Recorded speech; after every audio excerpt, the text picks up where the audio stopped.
Good afternoon. Welcome to a Celtic State of Mind. As Messrs Leonardo and some guy called Joe meet down the road from me at the ACC, we're here to talk all things Celtic. So if you want to take yourself away from the crazy movie set that is just now Glasgow in the middle of a climate summit, here we are to talk about the men in green. Another men in green, not green credentials, that is, but we'll be talking about green credentials in Celtic later on, so stay tuned for that. But gentlemen, Mate, see, when you said Leonardo, I thought you were going to say Raphael, Michelangelo, and it was going to be the Turtles in green. but it's something completely different you're talking about, isn't it? It's not the Teenage Ninja Mutant Turtles or whatever. No, maybe Teenage Mutant Ninja Turtles might have come up with a better deal. But anyway, Patrick, how are we? Great. Not the best result on Saturday, but still doing well. Looking forward to the game on Thursday. How are you? Yes, I'm all right. Everything's a bit crazy just now when you step out the door, but yes, I'm fine. We'll go right to Celtic Park on Saturday. It was a tough one to take for all of us. I think we all went into the game quite optimistic after a really good performance at Easter Road on the Wednesday. Something that Lawrence practically predicted. I think you said 4 goals at Easter Road, and I was taken aback by it, but you weren't far off, and it probably could have been 4+ in the first half. But we played well at Easter Road on Wednesday. It was a great performance and a great result, but then Saturday happened. Patrick, I'm going to come to you first on this. We've saw many a team come to Celtic Park and play a low block. St Johnstone very similarly played a low block against us. We got a break of the ball that led to the first goal, obviously from Giacomakis, and then we got a penalty at the end of the game. It's very similar in parts. Celtic had a large chunk of possession, but in terms of the game plan and how we approach this game, you mentioned something just before we came on in about the amount of crosses into the box. How frustrated were you on Saturday with the amount of times that we tried to repeat the same thing and it just didn't work? Incredibly, especially because of the people who were crossing the ball. I think you have the 4 main players, Jovanovic, Jota, Abada and Ralston, and it was only really Jota putting in any crosses of any quality. Ralston is limited in that area going forward. Jovanovic has to turn back onto his right foot. He can't, when he's got all the momentum behind him going forward, he can't hit a cross. He needs to turn back and cross with his right. And then Abada's just been, he's gone totally off the boil recently, and his crossing was pretty poor, I thought, as well. So you're effectively left with Jota, and I think I said to you it was 81 crosses over the 2 games. And I'm not sure how many were successful, but none of them resulted in goals, that's for sure. Lawrence, one of the things a lot of people had said in its defence at the Tony Macaroni when we played there and were beaten was that we didn't really have anybody to get on the end of those cross balls. But on Saturday we started with our new Greek striker Giacomakis, and we just, it just couldn't seem the big boy in the middle for Livingston. Just dealt with absolutely everything aerially. What was your thoughts on it and the way in which we had to try to break down Livingston? Because I thought at times we should have stretched them a lot more. We should have tried to make them a lot more tired, but I thought we could have played there until the clocks went back and even get the extra hour and still not scored a goal. Yeah, definitely a bad 90 minutes for us. I mean, Starfield had one header from across. He should have got on target. It was almost a free header. He loses his man and he's been over the bar with it. Out of that, it is kind of hard to think of who else got on across, isn't it? We miss Big Tom. We know what threadbare. Ange has already said he needs to improve his attacking midfield options. So, it felt a tumble, I suppose, to do that for us, to step up to the mark. It wasn't just him that's not stepped up. Giacomakis, he's lucky if he's played 3 games of football. All in. I don't think he's done 270 minutes yet for us. And he looked way off the pace, didn't he? His penalty probably the least said about it the better rather. I mean, I'm not a big fan of 2-step run-ups. Particularly poor penalty. And even after that, he's got a chance. Jamesy mishits it. He almost gets to the end there. He puts it wide. Definitely frustrating for us. Abada didn't look good again. But on the plus side, we get Jamesy back. He gets some minutes in his legs, which was good for us. Yeah, we did see the return of James Forrest, Patrick. in terms at the end of the game, obviously Postecoglou definitely did go for it. It almost looked like a 4-2-4 that we were playing at the end of the game, as if we were playing that old formation that we've had a lot of historical success with. But it just wouldn't come. And even with the amount of attackers on the park, the 85% possession that we had in the game, it just wouldn't come. Again, what do you think is the biggest lesson to learn from this game? Because a lot of teams, Livingston would be the only team that would be happy to come to Celtic Park, park the bus and take the point. It's a combination of things. I don't think every team will be that lucky because, we get a penalty that we didn't score. Their keeper made a few fantastic saves. And the 10 outfield players, or the 9 outfield players in the last 3 minutes, they're pretty good at what they do. They're pretty good at defending. Other teams aren't that good. We've seen that with Dundee and St Mirren. I think, the ticker tape at the bottom says it. We really, really miss Rogic. He went off after about 43 minutes against Hibs, and we didn't really do anything after the 43rd minute. No, And we didn't do anything that exciting against Livingston either. We had 2 or 3 shots on target. One of them was a penalty, So I think, we're looking at, we're probably having to look at different options in there because, as you say, we went to 2 in the middle, Turnbull and McGregor, because only 2 creative players we've got, really. I don't think there was anyone on the bench, Brought on Mikey Johnson for Jota. I was a bit confused by that, to be honest, because I thought Jota was our only sort of creative outlet for most of the game. It makes the transfer window a bit baffling because we got rid of 2 of our 4 attacking midfielders. I know they both probably wanted to leave, but we didn't really replace any of them, So baffling, and 1 week we're top of the world, the other week we've got massive surgery needed. So maybe a bit of perspective, but it is slightly worrying when you've got 85% possession, about 40 crosses, but you've only got 2 shots on target. Yeah, it might be a bit of perspective, Lawrence. But we knew this season was not going to be smooth going. It was going to be a roller coaster. As Patrick mentions there, and Tom Rogic, him dropping out, the game on Wednesday, we didn't really do much creatively after he went off injured, and then his missing in action on Saturday, we also again really did miss him. One of the comments coming through from somebody, I've just lost it there, JC, that's here. I don't blame Ange. Players had to take responsibility. Now, something that we'd spoken about a couple of weeks ago, I think, was that the way in which Postecoglou wants his players to play football, they just might have not been executing it to the standard that was expected. When we came back after the international break, we started wrapping up those results against Motherwell, Ferencváros, St Johnstone, and then obviously Hibs. Is there a possibility that in Saturday, the manager had his instructions and everything else correct, but it was just the players not on song in the game that was what cost us, or do you think it's a balance of both? Probably a bit of balance of both. I mean, Turnbull gave a great ball over to Jota. He tries there at first time. He's 7 or 8 yards out in space at the back post. He's got time to take it down, and he's only keeper to beat. You'd expect him to score if he takes the touch and sets himself. He doesn't. He goes for the spectacular and just messes it up. Giakoumakis, I think we're still. He's looked good when he's come on for the last 15, 20 minutes, but he's not looked good over 90. So whether he's suffering because he's not played a lot of football since May, whether he needs to get up to speed, I don't know. But it wasn't an inspiring performance from your centre forward, was it? Penalty aside, that late miss when Jamesy miss hits it, you're thinking you should be getting this in target, and he doesn't.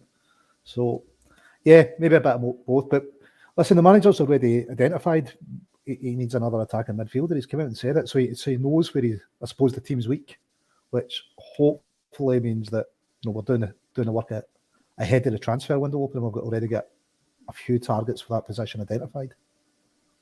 Yeah, hopefully we do have that nailed down, and we're not doing our same old. Patrick, one of these comments coming in from Ian in the comments. It's 13 points from a possible 15 in October. Positivity required by the fans. But we did say during the last international break that this was a really tough run of fixtures coming up. Even getting into the game pre-international break at Pittodrie, it was not doomsday, but it wasn't looking that we were in the best of shapes. Obviously, we hadn't won a game on the road before we went to Pittodrie. We came back after the international break. We saw it was a tough run of fixtures. and it's 13 from a possible 15, 2 dropped. Have we just slightly gone ahead of ourselves because results have went either way, and there's that, hesitation to kick ourselves because we know that, had we probably played to our potential, it would only be 2 points at this moment in time? Or is it just perspective in that we're still on a journey here, we're still very early in the stages of Postecoglou's Celtic reign, and that this is by no means a finished article? Yeah, I think Ian makes a good point. 4 wins and a draw out of 5 games, I'd take that in every 5-game block, because I think you're probably winning the league on that form. I think it's just a bit demoralising because you've had the boost against Motherwell where we've cut the gap from 6 to 4. You've then had another boost with Hibs where you've cut the gap from 4 to 2. You play before Rangers, so you can actually go a point clear, and you put a lot of pressure on them to turn up at Motherwell. And what happens at Motherwell? Motherwell don't turn up at all on the day. But it's an opportunity missed, and you can't help but be a bit demoralised to look at that and think, it's extremely disappointing. Not only that, when you analyse the game, 2 shots on target. Postecoglou said a few weeks ago he doesn't pop champagne corks for clean sheets. What he wants is to limit the opponent's chances, and we've done that pretty well. I don't think we conceded a shot on target. I think the XG must have been next to nothing because of that. So we don't look like conceding, but I don't think Livingston were coming to Celtic Park to try and score goals. So it's a bit of a balance. We need to. I think the difficulty was, with Livingston, I think if you get the first goal, 2 and 3 come later, because they then have to open up. Even if it's in the last 20 minutes, they have to open up. And with our improved fitness levels, if you just get that one goal, the game can be totally different. So I don't think it's, I don't think the train's come off the tracks. There isn't some massive disaster, but it is demoralising. If you probably looked at the 2 games when we were last on last Tuesday, and you said Easter Road and at home to Livingston, if you were maybe offered 4 points at some stage of the season, probably going back a year ago, due to our form at Easter Road, you would probably actually expect 4 points, winning the game at home, and actually taking something at Easter Road. So as you say, the train's not completely come off the tracks. It's not a complete disaster. I think it's just the fact that you've played so well in one of the games at a very tough venue. You've got the monkey off your back after 7 years not winning in the league, and then the game that you're probably expected to go and win and put on a show, you've not. So I think that's where the sticking point is. Lawrence, one of the points here from Paul in the comments is, do you think you can blame Ange, guys? It's been a system. This is the system. He brings on Kyogo left, the zero impact Giakoumakis on. He did not stick. I think I meant to say stick to the system. Again, though, but when I actually looked at the team sheet, Lawrence, I thought he's playing the big guy up front because I'm maybe going to play a wee bit more Route 1 football, because we know Livingston's very hard to break down through the middle, and we're going to stretch it and get it into the wide areas. But again, we didn't really do that. So is it just, it's, when you look at it, the raw basics of it, it's 5 points dropped against Livingston. So in terms of, I don't know when we next play Livingston, but what do we do in that next game? Oh, it's going to be a long, long way away. But what's going to be the game plan then? Well, so it's probably our easiest game in October, and it's the only one we didn't take 3 points from, which is probably why it's so sad. Kyogo, he went over on his ankle kind of in the last 20 minutes against Hibs, but although he completed the game, and Giakoumakis didn't have a lot of game time, so I thought maybe he's just tried, Kyogo's played a lot of football, maybe he's given him a rest, try to get some Giakoumakis up to speed. It obviously didn't work. In hindsight's wonderful. You're going to, if we just played Kyogo through the middle, we'd have played different, and it might or might not have worked. But, it didn't work. And Giakoumakis, I thought he looked really off the pace, and I think he said something like, 220 minutes of football all in, Saturday included. So it's a worry. He's a backup striker, and he didn't look good enough against Livy at all. So hopefully Ange doesn't repeat the experiment. I would hope we kind of go back to Kyogo starting up front. I know he's only got 6 months as a centre forward before he joined us, but that's looked his best position when he's playing for us. And the team seem to play better, but when he's playing centre forward, at Ibrox he started in the left wing. We didn't win. So you're looking at games where we drop points, and it's generally we've not played him through the middle. Yeah, I think lots of people would agree that he is more natural for the middle. He makes a bigger impact for ourselves for the middle, but again, he is comfortable in playing in the wing, and maybe it's just how you actually suit Giacomakis, and if he is going to play Kyogo for the wing, because it could be the way in which we do this. But again, it just depends on the way that we approach games like this. Patrick, we're seeing two sides of this in the comments. One from your counterpart 9 here, Patrick Dolan, saying it's a home form that petrifies him. Turned up versus Dundee United. I think that's meant to be Dundee. I had to save your 10 minutes at Mirren and Alkmaar. Ross County, Dundee United, St George's and Livingston. Sorry, that is Dundee. We beat them 6-0. Kyogo's hat-trick. St George's, Livingston, all very poor. But then we're getting the contrast of that from Stevie saying 5 wins and a draw. Listen to yourselves. On Wednesday night, he was a hero.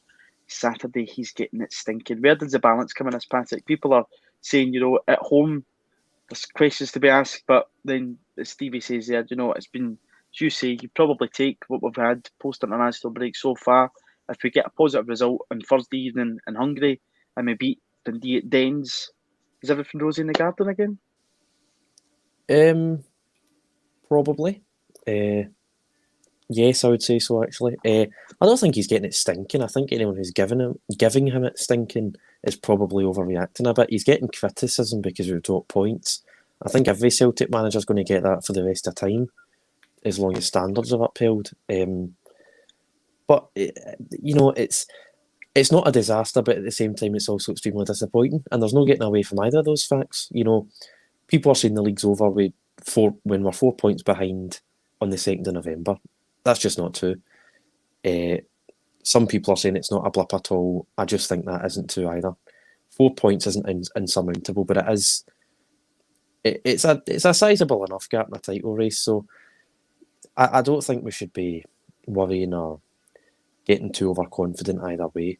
The best way to remedy it is to get, as you say, a positive result and then a win at the weekend as well, because it's probably what's expected of us. It will almost guarantee us Conference League football after Christmas, and it will keep us at least within 4 points at the top of the table.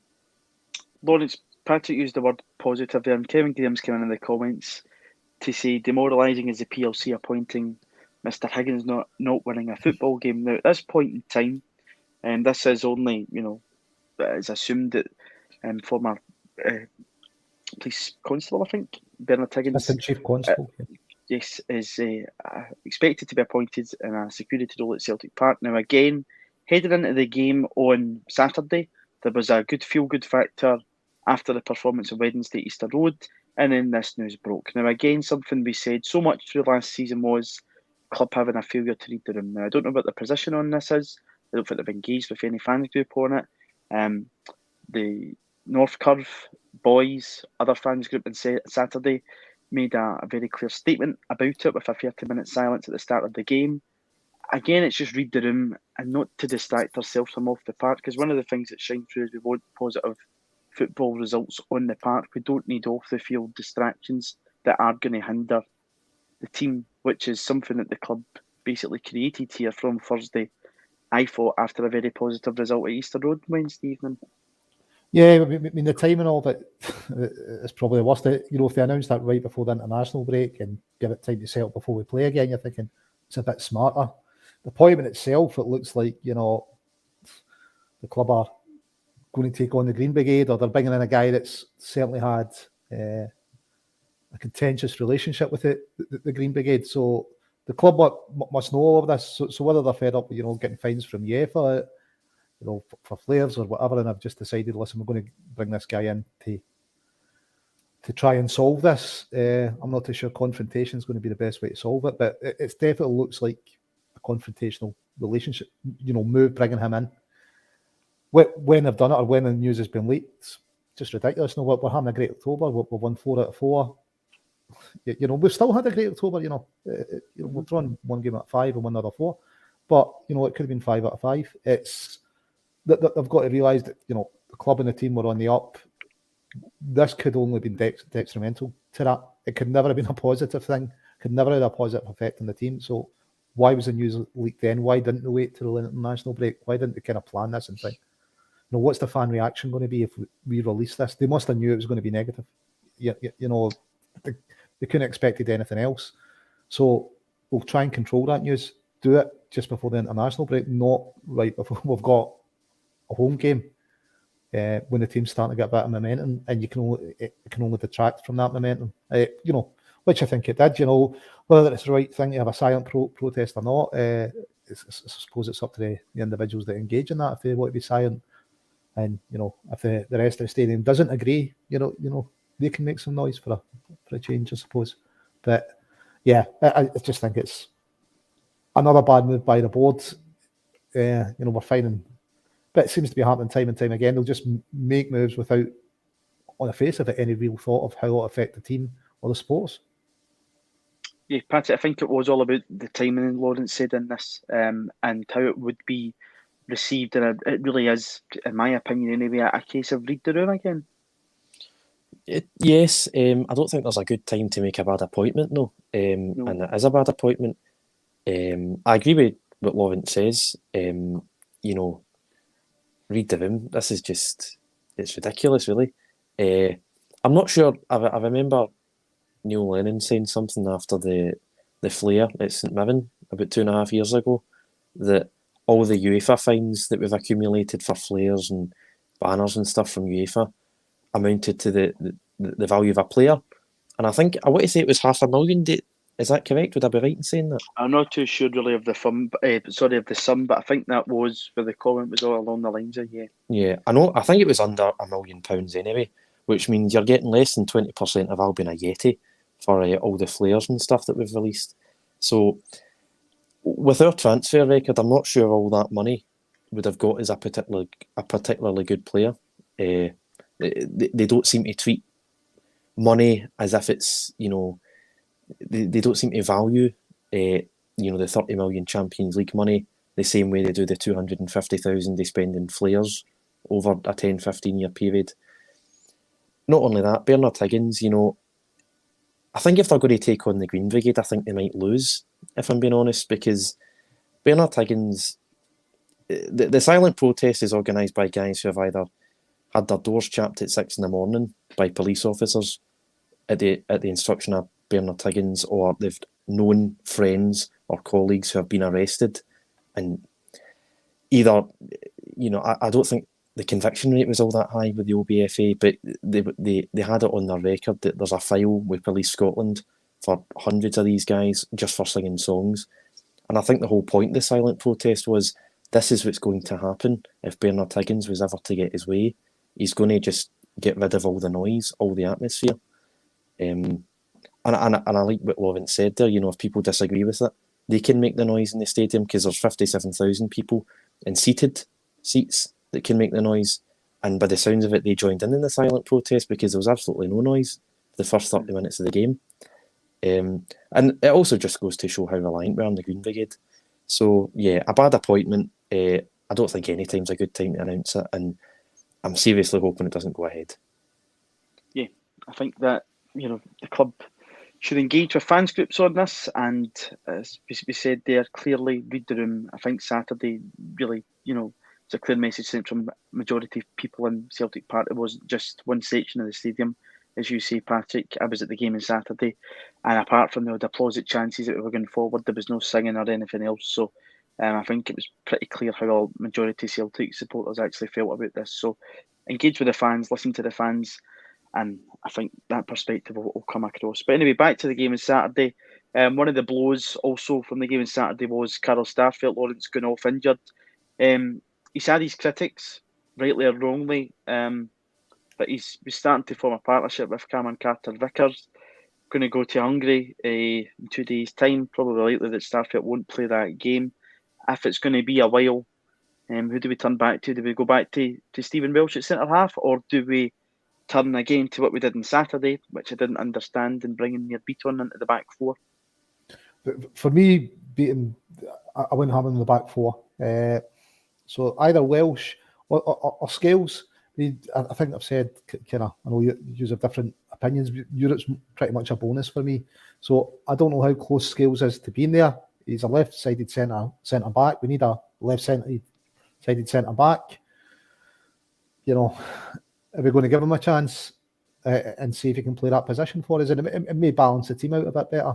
But without knowing how close Scales is, I think the easier decision is just to put Welsh in, isn't it? I don't think he's done too much wrong. We've also got Dane Murray in the background who done okay at the beginning of the season that can come in for cover. That not beating, I'm happy to see him used kind of defensive midfielder, especially if we're trying to close a game down and slow it down, but not centre half for me. Patrick, I know you're a big Stephen Welsh fan. Bring him back into the fold on Thursday evening and stick him alongside Vickers. And then again, Julian, we don't know, it's probably going to be after the next international break now because Julian just seems to keep rolling on and on. I know. Yeah, Stephen Welsh for me. I think what we done at the weekend with Beaton was, I think, instead of making a substitution and bringing Welsh on, we're able to bring on an attacking player and just move Beaton back when Starfelt went off. The thing is with Beaton, I don't like playing players out of position, and we've had a 4-year experiment of him in a central defensive role, and it's not worked. He's definitely not a centre half. Not only that, I think just to touch back on the Livingston game slightly, we didn't play as well after Rogic went off, and that's because he's replaced by Beaton. Beaton usually comes on when we're wanting to slow the game down. We're then bringing him on for a full half against Hibs and a full game against Livingston. And,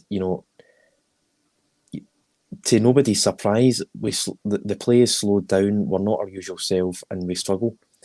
But no, looking forward to Ferencváros. I'd play Stephen Welsh. I'd play Dane Murray ahead of Near Beaton solely because he's a centre half. You just have to start playing guys in their preferred position. I'd stop the Jovanovic experiment as well. Even if it's Liam Scales, Bolingoli or Adam Montgomery, I just think you have to play players in their natural position. Yeah, we'll get on to the fullbacks just in a wee minute. But Lawrence, Danielle's come in the comments saying sacking of the Spurs manager yesterday morning, means we should go in January and ask to sign Callum Carter-Vickers. Conte's costing a lot and Callum Carter-Vickers will likely not be part of his plans.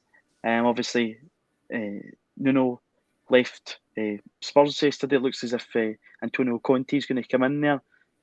Is now the time to just go in and get that deal done right away at the start of a change over a new manager? Have we not got the option to buy anyway? I don't think Vickers is an option to buy. Jota is, but I don't think Vickers is an option to buy. If he's not an option, what we've seen so far, barring any kind of aberration in the next 2 months, it's a move but it looks like we should be making. As we've touched on, Julian just seems to always been close to coming back, but never quite making it, is he? It's looked solid for us, Callum Carter-Vickers. And certainly, we've got the joint tightest defence in the league. Whatever way he's playing with Ralston, whatever fullbacks he's putting in the centre halves, and Joe Hart, they're limiting the opposition chances. There's no doubt about that. So I think he's been probably a huge part of that. He's just got kind of no-nonsense, steady and influence, hasn't he? So a big player, even if he does pick up the odd yellow card for, I'm not too sure what for, but it's, sign him up if we can in January, provided he just keeps playing the next 2 months like he's been playing. Yeah, I'm a big fan of him. Patrick, you touched there on the fullbacks. We spoke earlier on at the top of the show about a lot of crosses coming into the box, but obviously from one of those flanks was crosses from a right back playing at left back. I think you and I are both in agreement, sure Lawrence is as well as this, that we spent a lot of money on Josip Juranovic. It's probably now time to see him in his natural preferred position. And again, we've got 4 left backs in the building? I think it's 4. Obviously, one isn't in the UEFA squad, and Bolingoli. Is it just time now to start playing players in their natural position and just see what you've got? Because again, a game like Saturday, when you start to strip it apart and take it apart, people will look at, you're playing your right back at left back and persisting. And again, Tony Ralston scored a fantastic goal at Easter Road, and he's putting in a lot of top performances. He looks defensively sound, but I think people's worry still is the outlet and attack. Yeah, I'm not necessarily saying drop Ralston. I'm just saying don't play a right back at left back. Not only that, we're also deploying, because of Abada's poor form and injury and a lack of options, we're deploying arguably our best player at right wing. And we've seen at Ibrox, when he was at left wing, just not effective. I know he technically can play there, but, Beaton can technically play at centre half. Kyogo he's not a winger, he's a striker, and unless we're going to start playing two up top, him and Giacomakis can't play in the same team. Well, there is a debate to be had about Kyogo because he did play a lot of games for Vissel Kobe, I think, on the wing. So he did say he can play both, and he's quite comfortable playing both. He's yet to show it for Celtic, and I think he's done it about 4 times now. So I'm personally just not a big fan of it. Plus, with Forrest coming back, Abada still been an option. I don't think we'll be doing it much going forward, because you've also got Mikey Johnson and Jota on the left now as well. But yeah, I probably would go for Jovanovic at right back, and I think you're left between Scales and Montgomery at left back, aren't you, for Thursday night? I think I'd probably give Scales a chance, actually, because he's only played 15 minutes and he needs to play games eventually if he's going to make it at all. But, ever since I think it was our first ever loss at Ibrox in 6 or 7 years when McGregor was at left back, and then Cluj 9 months later, I've just despised playing players out of position ever since then, because it always seems to go wrong eventually. Now, you might not like this, but this is one to throw over to you, Lawrence. If it was the case, and we know how short we are in midfield, and there might be a reluctance to play near Beaton in there, Ralston looks quite comfortable when he comes inside as that inverted fullback. If it does become the case that Juranovic goes at right back and the left back comes in, could you see a possibility for Tony Ralston to go into the middle of the park? Could that be something the manager tries to execute? No fancy that at all? No. I'll say no as well, just no, just mate. to save you the question. I think we've got loads of options kind of defensive midfield role. You've got Beaton, you've got Sorrell, you've got McCarthy coming back, you've got McGregor. So as good as Ralston's been playing, I wouldn't see him as a defensive midfielder. He did another decent shot on target. Beat the keeper in I think, I don't know if they're playing 5 centre backs at some point. It kind of come back behind the keeper and was guarding the back post and heads it away. But I don't think we're going to see him as a defensive midfielder. Just no. Listen, if Juranovic for me, technically looks a better player than Ralston, but Ralston's had some season. I think if we do play someone else at left back, I think Ralston still keeps his jersey at right back until he does something to lose it, because I don't think he's done anything to deserve losing the jersey yet. He's scoring goals, he's getting assists, he's part of the tightest defence in the league. As you said, he's adapted really well to the inverted fullback role. What is it we want to get out? What would they have to do to stay in the team that he's not doing? I'm not too sure what he has to do to get in the Scotland squad, but certainly for Celtic, he appears to be doing everything that's asked of him. And he's one of those players that kind of drives on the rest of the players. Brown had that quality. I think Ralston has that, by his attitude and application. He does drive on the rest of the players. I'm just going to try and check out that Scotland squad. So it's definitely not the Philip Lamb, Tony Ralston project in the Tuesday Club. It's getting their thumbs down. But Patrick, Tony Ralston is, of course, a Celtic youth academy product. We do bang on about it. We've already spoken about one who we probably expect to play tomorrow night in Stephen Welsh. Ralston is another player who's came through that academy. Somebody who, again, is getting a lot of attention. Just there was Rocco Vata. He is, of course, son of former Celt Rudy Vata. He is scoring a barrel of goals for the Colts in the Lowland League. He's just 16 at this moment in time, and he's also captured the imagination on international level. We've seen a lot of influx of players from the Celtic youth set-up leave the club. Barry Hepburn, Liam Morrison, both respectively to Bayern Munich. Leo Hielda made that move down south to Leeds in the transfer window just past. We saw Celtic legend and ambassador Davy Hayes' grandson Vincent Angelini go to Watford. Liam Hughes to Liverpool, Conor McBride to Blackburn Rovers, to name but a few. There's obviously been a lot more in the past that have departed Celtic Park, mainly Lennoxtown. All of those players left without playing the first team game for Celtic. Obviously, Ralston and Welsh and Johnson, whatever else, have all got that under their belts. What are guys like Ralston and Welsh the kind of models that we need at this moment in time to say to players, you can make that breakthrough? And again, the manager obviously trusted Dean Murray at the start of the season.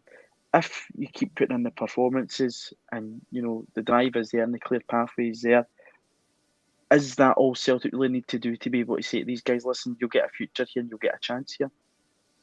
Yeah, I think so. I don't think that means you have to play Ralston in a vital European game, though. No, not at all.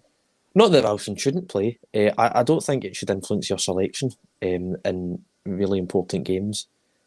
I think Vincent Angelini in particular, it's not as if we had a plethora of world-class goalkeepers last season. I'm really, really surprised that he never got a shot because our goalkeeping options last season were woeful. Barkas couldn't get 2 or 3 games without a mistake. Scott Bain's not a great shot stopper. And I think Connor Hazard was thrown under the bus a bit, but he wasn't great at catching cross balls either. So I'm a bit surprised at the Angelini one in particular. Obviously, if you're offered a move to Bayern Munich, it's hard to turn that down as a 17, 18-year-old. But other than that, I think it is important that we give youth a chance. And we've seen that early this season. Stephen Welsh, it's been the last 12, 13 months he's really come into the team. Montgomery made his debut in May. Ralston's given a new lease of life under Ange. It looks as if he's fit to get something out of Mikey Johnson when a lot of people thought his career was over. A lot of people still do think his career's over because his legs are made of glass. But, maybe he'll do what he done with Ralston and make him into a half-decent player. But I think a club like Celtic, I think you have to have a decent academy because otherwise it's very hard to progress unless you're going to have one of the best scouting systems in the world, and we definitely don't have that at the moment. So I think you should look to improve both of these areas, but the academy over the last few years hasn't been that bad. We've had a player every 2 seasons or so if we continue like that, we won't be doing half bad, and if we keep producing players like Forrest and McGregor, I won't be complaining. No, we certainly won't be. There's a couple of former Celtic Academy products in the Scotland squad. I'll just give you the highlights out of it. I won't do the whole squad. It's the usual goalkeepers. Tony Ralston does miss out of this Scotland squad once again. Jack Hendry, our former player, and Craig Gordon are in the squad, as well as former players Stephen O'Donnell, Andy Robertson, Kieran Tierney, Stuart Armstrong. Any other former Celts in there? I think that's all. Ryan Christie's another one. And then current Celts that are in there, I think the only 2. Yeah, do you mean Cristiano? I think it's Ryan Cristiano now. Sorry, I forgot about that as he's tearing it up in the English Championship. Yes. The only two current Celts at the moment in the Scotland squad are Callum McGregor and David Turnbull. So James Forrest, even though he's just back from injury, misses out. Tony Ralston misses out, and a good few others. So that's it. So it's only Turnbull and McGregor into that Scotland squad. Lawrence, how do you feel about that one? It's likely Turnbull probably won't really play any games, so the rest of them are left back at Lennoxtown. Quite happy with that? Or I'm over the moon at that. Gives Ange more time to work with less chance of injuries. So for me, yeah, I'm quite happy because I think, we're what, 12 games into the season or 12 league games in. The players still need a bit of work on Ange's system and how to adapt to it. I think getting a bit of downtime, a week and a bit, is going to benefit that. Getting some time to work there. Like Callum, just by the looks of Callum, can play any system, and obviously we're going to, and Turnbull's going to go along with Scotland. So it maybe ask the question of the guys that are left, who can be creative there. What are our options? I don't know. Can we call Rocco Vattel up because he's certainly, it's goals and assists at international level. He's doing it for the Colts. We're needing some kind of spark in there, aren't we? So hopefully we can use the international break to find out who can play up there. I know McCarthy played up there early in his career. He's played as an attacking midfielder before. I think he's already getting assists for us in the little game time he's had. It was a cracking through ball. But, if we can use that time to, I suppose, solve this conundrum, what do we do when Tommy Rogic's not fit? Who's going to be your attacking player? Who's going to be the creative guy there? It'd be time well spent. Patrick, what's your thoughts on Turnbull, McGregor? Are you surprised that Stephen O'Donnell, who gets sent off at the weekend, makes the mark instead of Tony Ralston once again? Or is it just the manager sticking to what he trusts? I think it's just a case of the manager sticking to what he knows and trusts. You know, I know you should always pick your best squad, but we're essentially needing to score one more goal than Moldova over 90 minutes in order to have a successful international break. I wouldn't be opposed to, Celtic calling back all their players from the Scotland squad after the Moldova game, to be honest, because Denmark, I don't think we can top the group. So after Moldova, I'm saying we as Scotland, after the Moldova game, there's no real need. Not only that, I think, Stephen O'Donnell played under Clark for 2 years at Kilmarnock. He knows him, he knows the system.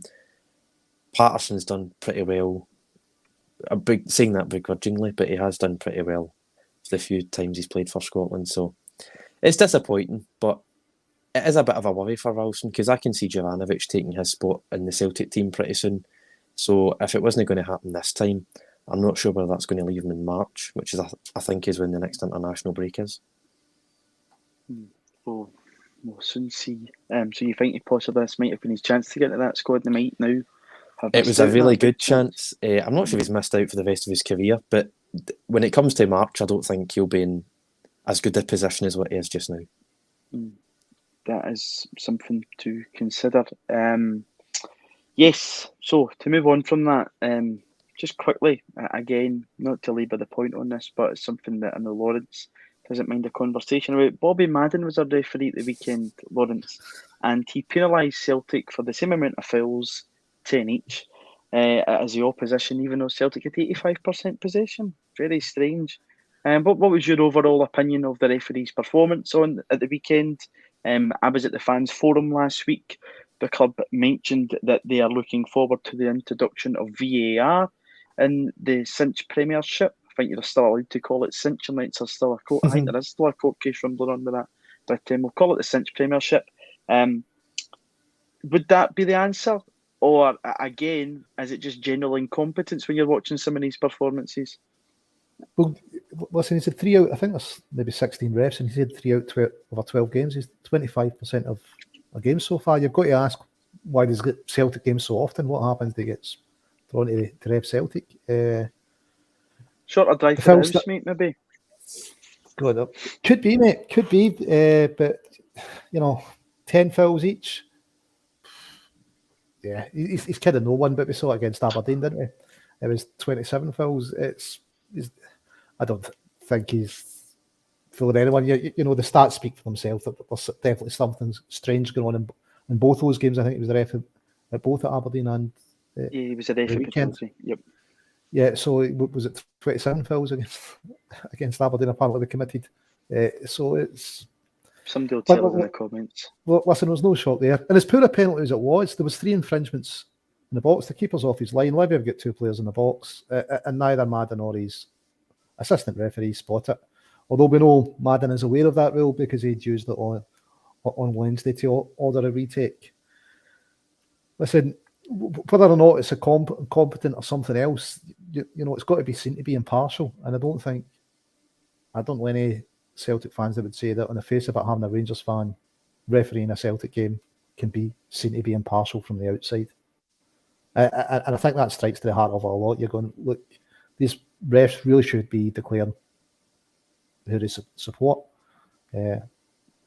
And, Celtic fans shouldn't be reffing Rangers games, Rangers fans shouldn't be reffing Celtic games, and Celtic fans shouldn't ref Celtic games, or Rangers fans shouldn't ref Rangers games. I don't think it's anything earth-shattering to say, listen, if we want to kind of at least have the impression of impartiality, that would be a good way to start off with it. The reffing looks poor. None of the refs get selected for the big tournaments anymore, do they? So definitely the standard looks poor. Yeah, 100%. Totally agree with that one. I think that's one of the rules in the Premier League. Obviously, it's more professional down there, Patrick, that people do have to declare what club they support. Bobby Madden is supposedly an Airdrieonians fan. Believe that if you will.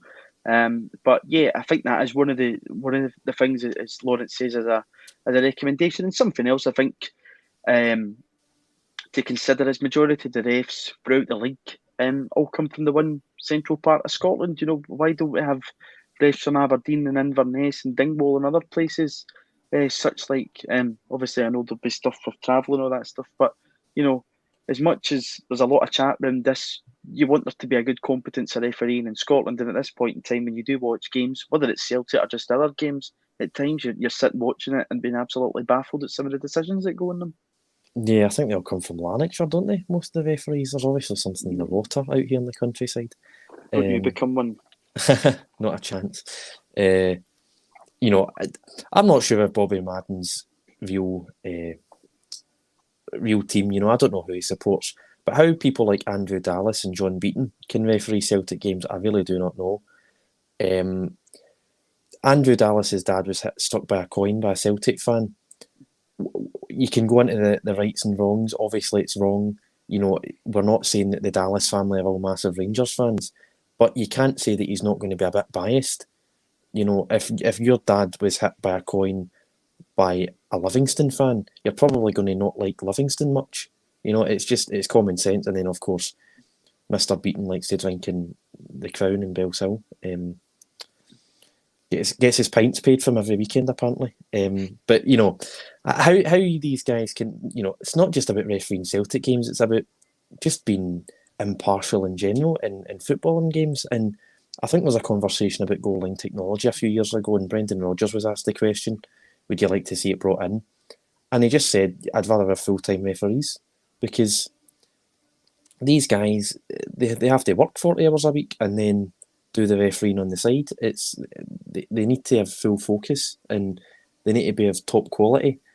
The question of VAR, people watch VAR being used in the English Premier League, and it hasn't been used properly. It's meant to take something like 30 seconds to a minute, but English referees take up 3-4 minutes to rewatch decisions.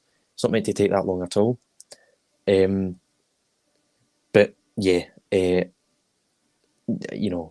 think we all had a bit of a sort of a raising of the standards about 10, 11 years ago when the referees went on strike and we got foreign referees, English referees in, and games were officiated properly.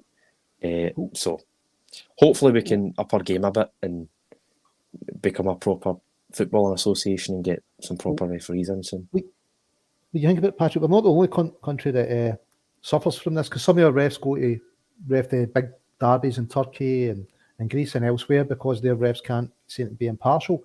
So perhaps we should partner with a close by association and fly their refs in for the big derbies. So I don't know, maybe the Irish Football Association, we could partner with them and fly them in for the derby, and we could get an impartial ref that way. I'm sure everyone would be happy with that. I'm sure you'd have no complaints whatsoever, Lawrence. Yep, we've got suggestions in the comments. I find people in from the Faroe Islands, the Shetland Islands. Yeah, more than welcome. One of the comments will pat it is this: if you play well, refs can't stop you. But I think the more general chat on this, though, is for other teams that maybe don't play well in decisions in games that we go for them, especially some of the teams at the lower stages of the league, and looking at the league itself. A referee's decision in some of the 0-0 games that might transpire out. I was going to say Dundee and Ross County, but Staggies gave them a thumping last week, so maybe not the best example. But games like that, some decisions in the game can be, a big turning point in the game, sending offs, whatever else, penalties. So I think it's a general conversation about how we actually improve, not just from a Celtic perspective, but from the whole league. Yeah, I mean, you definitely can't blame Bobby Madden for the result, because we had a last-minute penalty and we missed.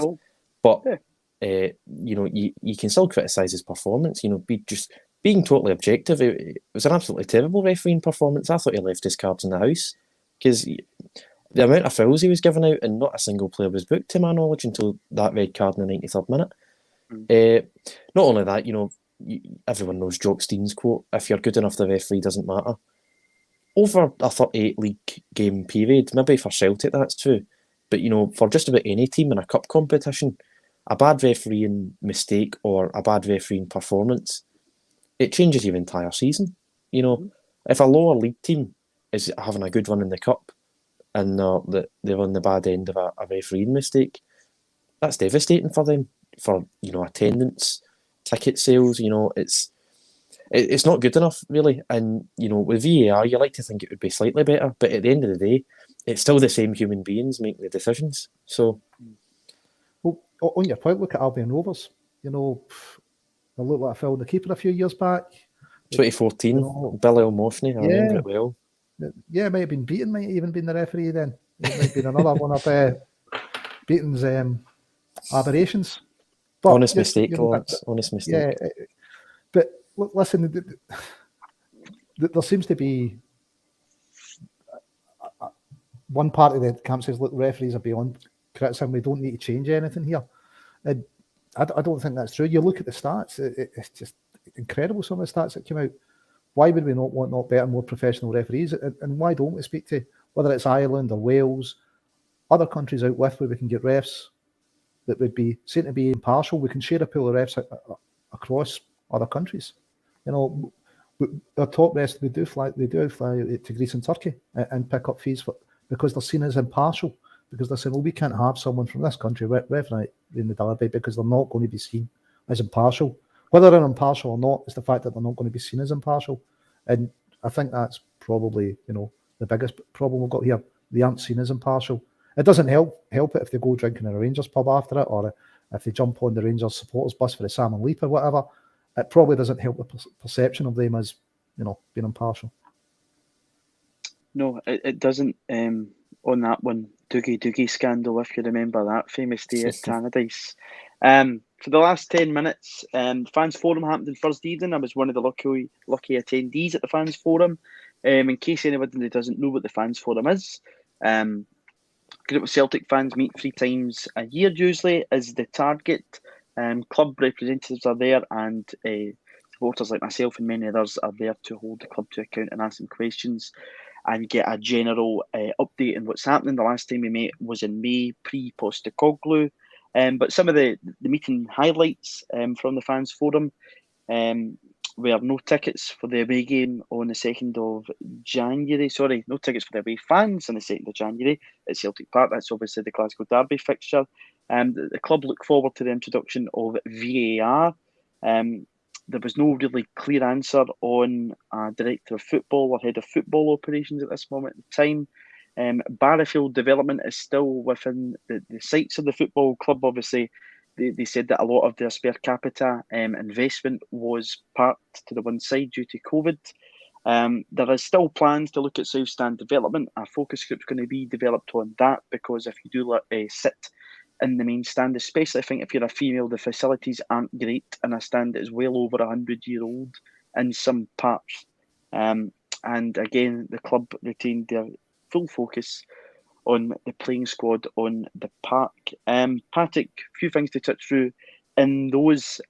Just for anybody, just quickly, if you do want to see a more detailed notes of the meeting, check out at Ginty1888 on Twitter. He has got a full thread on his Twitter account from the Fans Forum, and it gives you a lot of good detail on it. I think the minutes are usually posted somewhere on CelticFC.com, but you probably have to have a good look through, so Twitter's probably more accessible. But Patrick, on that, the away tickets, obviously the Derby game that happened at the end of August, I think, end of August, the reason why there was no away Celtic fans in the stadium was due to the fact that the red zones were still in place. Celtic couldn't give a cast iron guarantee that once the return game would come around, that we'd be able to return the favour. It really is time, I think, for, I don't really think this has particularly been a Celtic issue in the past few years, that some people in suits get round a table and come up with some sort of plan here, because it is getting beyond the bizarre. Some Celtic fans might want it to be nothing at all on either side for these games, but for the good of the fixture and for the good of the spectacle and teams that tell what it looks like in the television, it's probably time to get round the table and sort this out properly. 100%, yeah. And, I'm not sure if the 2nd of January would be a good time to do it or not, because tensions will be running high and emotions will be running high, and, people might upset Dermot Desmond and he might do something rash, you never know. But I think it's long past time that this is sorted out. Maybe, sometime before the game or after the 3-week winter break, get round the table and just agree, look, we both want this to return, let's just do it, Did you say it was every 3 months, the fans forum? No, it's not every 3 months. It's 3 times a year. Oh, 3 times a year. Yeah. And a few board members are at it, aren't they? Brian Wilson, the interim CEO, Michael Nicholson. Yep, and the finance director, Chris Mackay, were all there last week. Lawrence, what's your perspective on that with the away tickets? Is it time just to, because we've now hit, the bottom level of this with absolutely no fans at either game? Listen, for me, do you it see an spoils agreement coming into place? Yeah, I think it spoils it as well. Spoils it, and only probably Scottish football could have a rule that really means nothing. A reasonable amount of tickets. Well, how many is that? It was at Tynecastle with no fans, and they says, "Oh, it's because of a red zone." Well, no, it still might give us a reasonable. It's not a reasonable amount of tickets unless there's a red zone. Then you don't need to give us any. It's a reasonable amount of tickets, but unfortunately, in Scottish football, that's up in the air to decide what a reasonable amount is. So they definitely need to get something sorted. The red zone thing, I think, is just a complete red herring, I suppose. It's, as far as I'm concerned, for the whole of this campaign, the opposition, well, whatever stadium, should have been given a reasonable amount of tickets. Obviously, reasonable's up for interpretation. But it would be a strange one if this is where the SPFL were to step in and then say, we're only going to step in for this game when there's been, numerous games this has happened already this season, and they haven't stepped in. So, again, probably another organisation that suffers from accusations of being impartial would probably be looking pretty impartial. Again, if this was the point of it to step in. It will be interesting to see how this one plays out, because, as I say, I think it has now hit rock bottom on it, Patrick. One of the also positive things that JP Taylor mentioned last Thursday is that there's a new contact established with ScotRail. Before, when it was in private hands, Abellio were not at all forthcoming in saying that, Celtic fans going to the game, they're giving us our money to take them up to Celtic Park. We're not going to make any deal. Why should we do that? But I know yourself, you've been over to Germany, like myself, for football fixtures. And if you have your match ticket, you sometimes get in public transport free. We've seen a lot in the press this week, especially around travel, with cards being given to COP26 delegates to get them around the city better. In terms of the infrastructure, we don't know how that will change post-COP. But on this, I think it would make a lot of sense for ScotRail in terms of, as well, if Glasgow City Council are really serious about taking climate seriously, that there is some kind of deal drawn up between football clubs in Glasgow particularly that encourages people to go in public transport, and something with your match ticket I think would be a definite positive. Yeah, it's something that should happen, but I think it's something that's also a long way off, because the authorities' view of football fans is so it's so filled with contempt that they probably just don't even care. This would be suggested to, I don't know if it's the council or the government, and they just bat it away. No interest. They see football fans as troublemakers, probably don't want them to use trains. I don't know. I can't see it happening. How true that is, Patrick, though, because Fergus brought it in when you bought your season bouquet, brought it in for the Hampden season, and you got free travel within the Strathclyde region on the trains, whether it was a first team or reserve team. Well, we had a reserve team at that time, or reserve team fixture, home or away. So you were looking, going, well, there must have been someone there. It's been done before. It's just whether, who wants to drive it and push for it. I don't know if Celtic had to make a payment at the time, but yeah, there's definitely been appetite for it in the past. Well, anything to get Fergus back in the building, I think. Yeah. Can you imagine the carnage? It'd be great, wouldn't it? It would be great. Get him back in, sort everyone out. Yeah, I mean, do you think he'd come back and buy us? Who knows? I don't know if he'd have the appetite. But it would definitely, I think this would be a very good scheme to look at, and it touched base with something that Chris Mackay ran through on Thursday evening around Celtic screen credentials. COP26 is obviously the hot topic, just to be mentioned at the very start of the show. Celtic wants to be responsible citizens on this. They have spent time, employees have spent time at Spurs, who are the leaders on this with their brand spanking new stadium. The CO2 output, if anybody is interested, is published annually by the club. They've invested 600k recently on energy-saving grass grow lights. I think they were about 10 years old, and that was an investment made to Celtic to again try and lower their emissions. The disco lights, which have obviously been a spark of contention and debate, were again something that has saved emissions coming out of Celtic Park. The club pay a premium for 100% green energy. 25% currently of club cars are electric. They do have a target of, I think they want that to go up to about 50-70% very soon. They're working towards 70% recycling, putting up to a commitment to stop climate change, and a target of net zero by 2040. Patrick, just to wrap us up on this, with all the COP chats going on, 2040 Celtic's target for net zero. Is that a good enough target, or do you think that could be brought forward a good bit?